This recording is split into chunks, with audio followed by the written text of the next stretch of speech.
those human factors can only be delivered by humans. That's, our belief. That might change with, AI and all of that type of thing, but certainly in today's context, I think, part of somebody's therapeutic journey is actually having a human interaction. And that will always probably be quite important in health.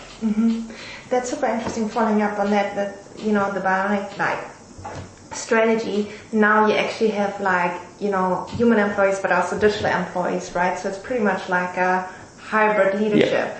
So how do you deal with this, or how do you, because they probably then also have managers of the admin team probably, right? How do those managers deal with that? Yeah, so look, I think, again, because of the culture of the organization, I wouldn't say it's been seamless, but it's been easier because we've kind of accepted that this has to be part of our approach if we're to be a successful, sustainable organization.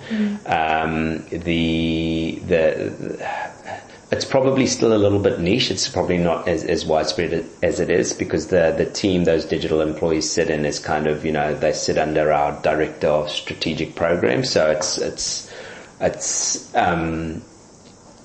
still kind of seen as very critical and a core component of us executing on the strategy. So I guess, no, actually, we've given it the right level of visibility in the organization and the right level of priority so that people see that this is actually quite important, and Robbie and Matilda are kind of here to stay, and we're continuing to invest in them through in Robbie's case, the introduction of the OCR technology. So we're kind of upskilling him as well. So his professional development is he's now got this additional kind of capability. So increasingly, even though it is still maybe a little bit artificial, I think people see that actually we're investing in the digital workforce, but we're also that allows us to continue investing in the human workforce as well, because we've got more time and we're more efficient, so there is more dollars to invest in our human employees as well. So I think it's always going to be kind of that shifting balance around where the priorities need to sit and where they need to lie. Our basic prioritization framework ultimately comes back to, okay, if we're going to do this, whether it's an investment in the human workforce or digital workforce, what impact is that going to have on the outcomes we want to achieve for patients, and what impact does that have on the cost? So it comes back to that overall value strategy. And that's what gets prioritized. So at the moment you have like a manager for actually your admin team, and then like the director of strategic program who has an eye on the boards, like if there's any exceptions. So it's kind of two managers for two different. Yes, it's a little bit like that, although so the director of strategic programs also has some human employees that kind of interact with the bots quite a bit. So there is it's like you say, kind of that hybrid model where people have responsibility for humans and the bots now as well. So we've also got a chat bot that sits on our internet, on our website, sorry. Her name is Susie. So she's also kind of part of the robotic workforce as well, and she'll answer common questions that patients have around opening hours, branches, where can I get this done, etc., etc. And were there any impacts, did that lead to redundancies, or that not new employees were hired, or people retired but you didn't hire, new staff? Did that have any effects? So I think the last thing you mentioned there is probably something we would look at. So where somebody exits or retires, we potentially wouldn't fill a role, or potentially wouldn't fill a role as like one FTE. It might be that there's a position that's at sort of 0.5, because realistically part of this is, obviously around ongoing cost management for the organization, but that hasn't been the main driver. What we've actually found is that through this process we've needed to reconfigure the workforce. So that team I talked about that sits with the director of strategic programs is actually a new team that we're calling sort of the digital and experience team, because if we're going to generate the most value out of this robotic workforce, we actually need a team that's thinking about, okay, well, what's the next step, what's the next boundary we can push on this, how can they improve the lives of the employees, how can they improve the lives of patients. So we've actually almost kind of done the opposite.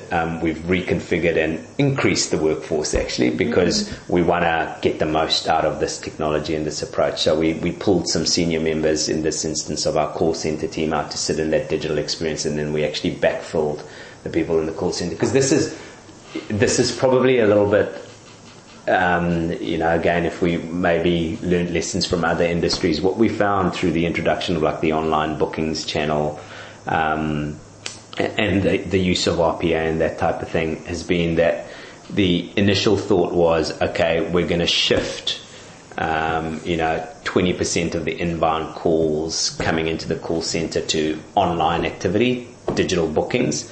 What's actually happened is that the digital bookings have grown and the calls coming into the call center have grown because people now have more time to answer calls. So it's kind of opened both channels up, and we've had growth in both spheres. So actually that, thought that you might become more efficient and be able to drop staff numbers in the call center hasn't played to as well. What it's actually done is it has helped the organization to grow even more because we've got two channels, two front doors basically coming into the organization now.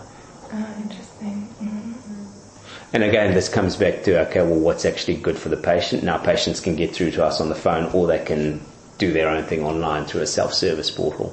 That's perfect. So how many processes have you done? 1, 2, 3,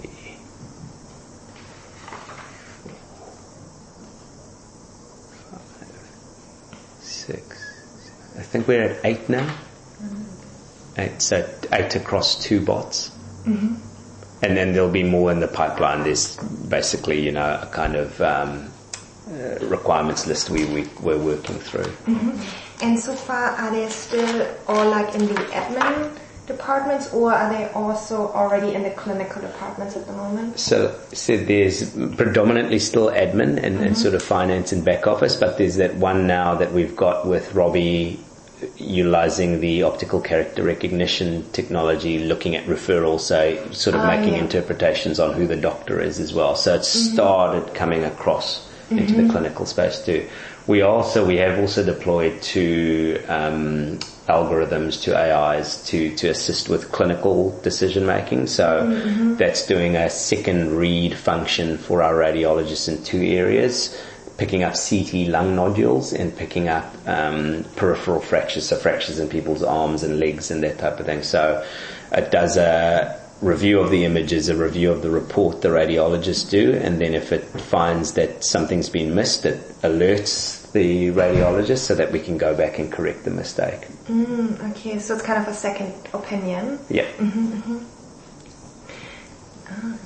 Okay, so that's not RPA, obviously. That's what they are. Yeah.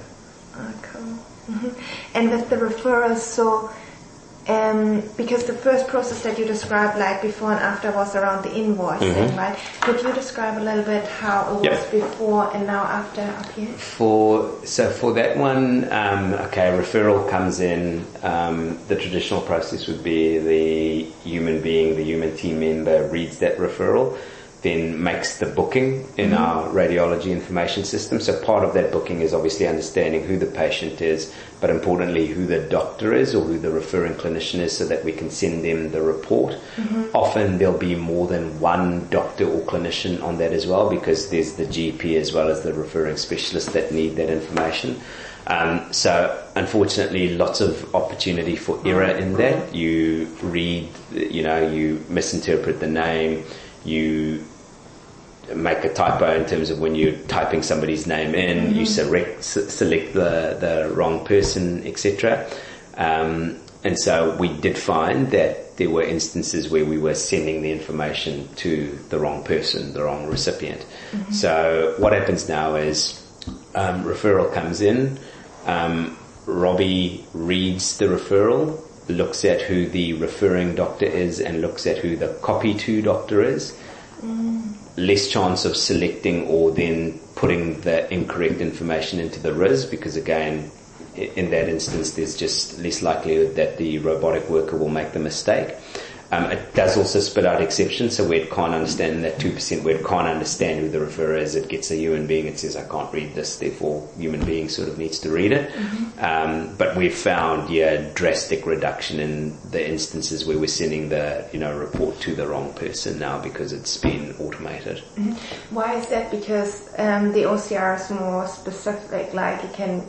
Two things. One, it can recognize, like, Yeah. I couldn't believe this. Like,